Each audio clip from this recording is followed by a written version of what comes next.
Good morning students. आज हम exercise 9.4 start करेंगे। First sum is a survey of 120 school students was done to find which activity they prefer to do in their free time. 120 students से एक सर्वे किया गया। सर्वे में क्या पूछा गया कि वो फ्री टाइम में क्या करते हैं, कौन सी एक्टिविटी प्ले करते हैं। तो देखो उन्होंने कौन कौन सी एक्टिविटी बताई है। Preferred activity by the students क्या हैं? Playing, reading story books, watching TV, listening to music, painting. तो इनमें से प्लेइंग को कितने स्टूडेंट्स ने प्रेफर किया? 45 स्टूडेंट्स ने ये कहा कि हम फ्री टाइम में प्लेइंग करते हैं। Reading story books, story books कितने रीड करते हैं फ्री टाइम में? 30 स्टूडेंट्स। टीवी कितने देखते हैं? 20 स्टूडेंट्स। म्यूजिक कितने सुनते हैं? 10। और पेंटिंग 15 स्टूडेंट्स करते हैं। Draw a bar graph to illustrate the above data taking scale of one unit length equals to 5 students. आपको जो 1 यूनिट लेंथ गिवन है वो क्या है? 5 स्टूडेंट्स की गिवन है।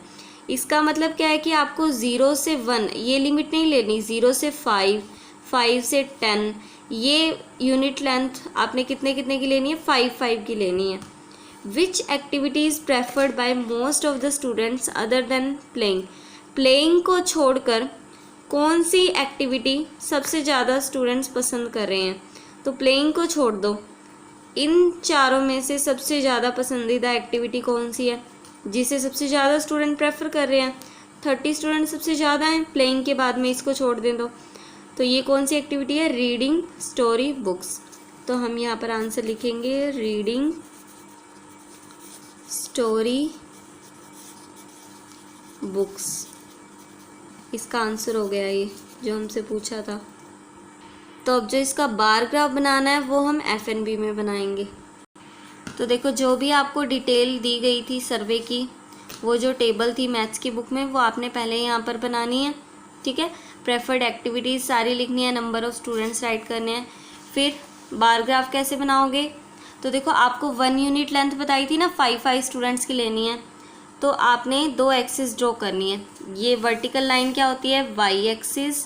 और ये हॉरिजॉन्टल का नाम क्या होता है? X एक्सिस, ठीक है। तो अब देखो आपको बोला था 1 यूनिट लेंथ 5 स्टूडेंट्स को शो करना चाहिए। तो 0 से 5, 5 से 10, 5 का गैप है ना, तो ये सारे 5 के गैप में लेने हैं। 0 से 5, 5 से 10, 10 से 15। अगर ना दे रखा होता तो हम अपनी मर्ज़ी से ले सकते थे, चाहे 10 का गैप लेते, चाहे 5 का, चाहे 2 का, वो हमारी मर्ज़ी थी। लेकिन अगर बोल दिया गया आपको स्टेटमेंट में तो आपने वही करना होता है। 1 यूनिट लेंथ आपने 5 की लेनी थी, यहाँ तो हमेशा 0 ही लोगे आप, ये ओरिजिन पॉइंट होता है 0। फिर 0 से 5, 5 से 10, 10 से 15, 15 से 20, 25, 30, 35, 40, 45, 50। तो आप ऊपर भी बना सकते थे, बट मैक्सिमम यहाँ में 45 दिखाई दे रहा था ना, तो हमने 45 से बस एक आधा पॉइंट ही ऊपर मार्क किया। तो इधर साइड ये क्या है? ये है नंबर ऑफ़ स्टूडेंट्स। तो हम यहाँ पर लिखेंगे नंबर ऑफ़ स्टूडेंट्स। और इधर हम क्या मार्क करेंगे? प्रेफर्ड एक्टिविटी, जो स्टूडेंट ने एक्टिविटी प्रेफर की है। तो देखो प्लेइंग को कितने स्टूडेंट्स पसंद कर रहे थे? 45। तो प्लेइंग का जो बार है वो कहाँ तक जाएगा? 45 तक जाएगा, ठीक है। नेक्स्ट देखो reading story book. Story book कितने रीड कर रहे थे बच्चे? 30 स्टूडेंट्स, तो 30 तक जाएगा। वॉचिंग टीवी, टीवी कितने वॉच करते? 20 स्टूडेंट्स, तो 20 तक बार जाएगा इसका। लिसनिंग म्यूज़िक, म्यूज़िक कितने लिसन कर रहे हैं? 10 स्टूडेंट्स, तो 10 तक गया है ये बार। और पेंटिंग का कहाँ तक जाएगा? पेंटिंग को 15 स्टूडेंट्स प्रेफर कर रहे हैं, तो 15 तक जाएगा। ये देखो ये 15 है ना, 15 तक जाएगा, ठीक है। इस तरह से आपने बार ग्राफ ड्रॉ करना है अपनी FNB में। Second sum is the number of mathematics books sold by a shopkeeper on 6 consecutive days is shown below. किसी शॉपकीपर ने जितनी नंबर ऑफ मैथमेटिक्स बुक बेची है, मैथ्स की बुक जितनी बेची हैं on consecutive days, 6 consecutive days दे रखे लगातार दिन। संडे के बाद Monday, Tuesday, Wednesday, Thursday, Friday, 6 days की आपको डिटेल बताई गई कि कितने उसने बुक्स बेची हैं। संडे को कितनी बेची हैं? 65 बुक्स, मंडे को 40, थर्सडे को 30, वेडनेसडे को 50, थर्सडे को 20 एंड फ्राइडे को 70।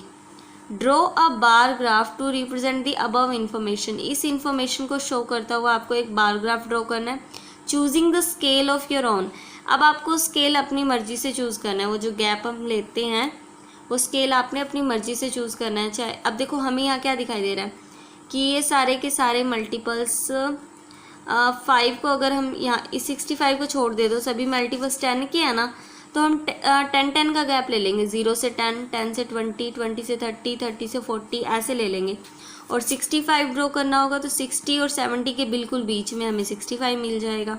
ठीक है, तो देखो पहले तो हम जो हमें डिटेल गिवन थी, ये जो टेबल हमें गिवन थी वो हम ड्रॉ करेंगे।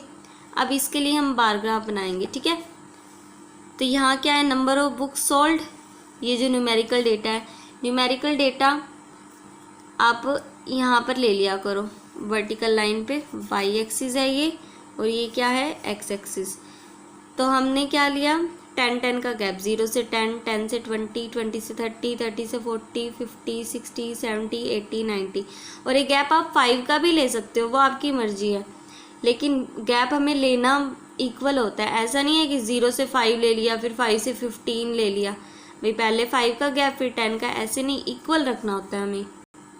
अब हमने इधर नंबर्स तो शो कर दिए जो यूनिट लेंथ थी, और क्या लिया है हमने, 1 यूनिट लेंथ कितनी है, 10 की है ना, तो 1 unit length equals to 10 books को शो कर रही है हमारे।